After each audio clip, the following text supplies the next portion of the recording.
Let's mic देश का मिजाज ईस्ट।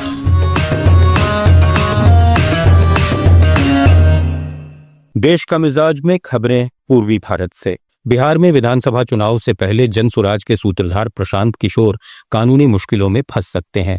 बिहार बीजेपी अध्यक्ष डॉक्टर दिलीप जायसवाल ने उन पर आरोप लगाया है कि वे सोशल मीडिया पर फर्जी अकाउंट बनाकर बीजेपी की छवि खराब कर रहे हैं। उन्होंने इस मसले की शिकायत साइबर सेल में दर्ज कराई है और चेतावनी दी है कि जरूरत पड़ी तो कानूनी कार्रवाई की जाएगी।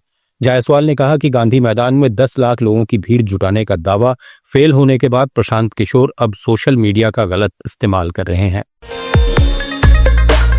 बीजेपी ने लालू प्रसाद यादव पर संविधान निर्माता BR अम्बेडकर के अपमान को लेकर हमला तेज कर दिया है। बीजेपी नेता सम्राट चौधरी ने दावा किया कि राजद और कांग्रेस के दलित कार्यकर्ता चाहते हैं कि लालू या तेजस्वी यादव माफी मांगे, लेकिन लालू परिवार इसके लिए तैयार नहीं है। चौधरी ने कहा कि पार्टी में अंदरूनी हलचल है, लेकिन परिवार पार्टी में केवल परिवार की ही चलती है। इस बीच बीजेपी प्रतिनिधिमंडल ने राज्यपाल से मुलाकात कर लालू यादव से स्पष्टीकरण मांगने की मांग भी की है। पूर्वी रेलवे को पहली AC लोकल ट्रेन मिल गई है जो रानाघाट सियालदह रूट पर चलाई जा सकती है। चेन्नई की इंटीग्रल कोच फैक्ट्री से आए 12 डिब्बों वाले इस रैक को फिलहाल दमदम स्टेशन के पास खड़ा किया गया है। इसे जल्द ही रानाघाट कार शेड भेजा जाएगा। पूर्वी रेलवे के PRO एकलव्य चक्रवर्ती ने पुष्टि की है कि यह प्रदेश का पहला AC रैक है और अगर सब योजना के अनुसार रहा तो ये पूर्वी भारत का पहला AC लोकल मार्ग बनेगा। पश्चिम बंगाल के कस्बा इलाके में एक पिता पुत्र अपने घर में फांसी पर लटके मिले, जबकि पत्नी का शव दूसरे कमरे में मिला। मृतकों की पहचान सरजीत भट्टाचार्य, गार्गी भट्टाचार्य और आयुष्मान भट्टाचार्य के रूप में हुई। घटना से इलाके में हड़कंप मच गया। पुलिस मामले की जांच कर रही है। छत्तीसगढ़ आंध्र प्रदेश सीमा के मारेडपल्ली में ग्रे हाउंड फोर्स और नक्सलियों के बीच मुठभेड़ जारी है। अब तक 40 लाख के इनामी नक्सली गजरला रवि, अरुणा और 3 अन्य बड़े कैडर को मार गिराने की सूचना है। घटना आंध्र प्रदेश के अल्लूरी सीताराम जिले की है।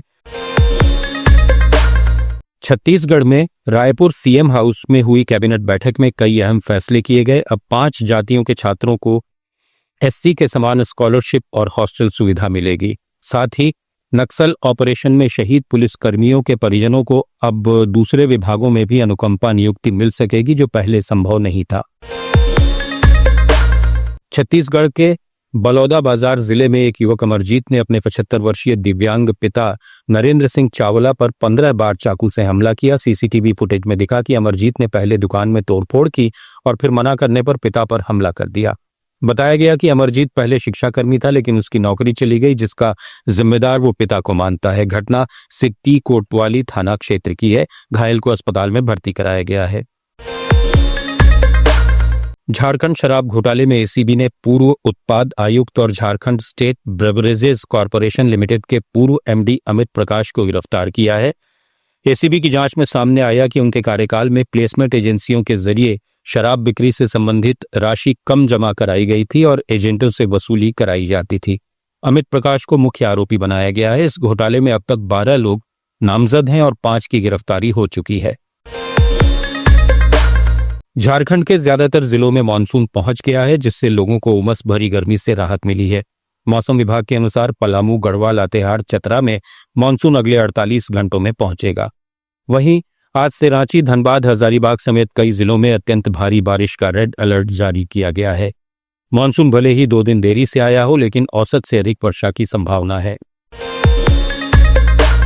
ओडिशा में डायरिया और हैजा का प्रकोप बढ़ने पर राज्य सरकार ने सभी 30 जिलों में हाई अलर्ट जारी किया है। अब तक 21 मौतें हो चुकी हैं और 7 जिलों में 1700 से ज्यादा लोग बीमार हैं।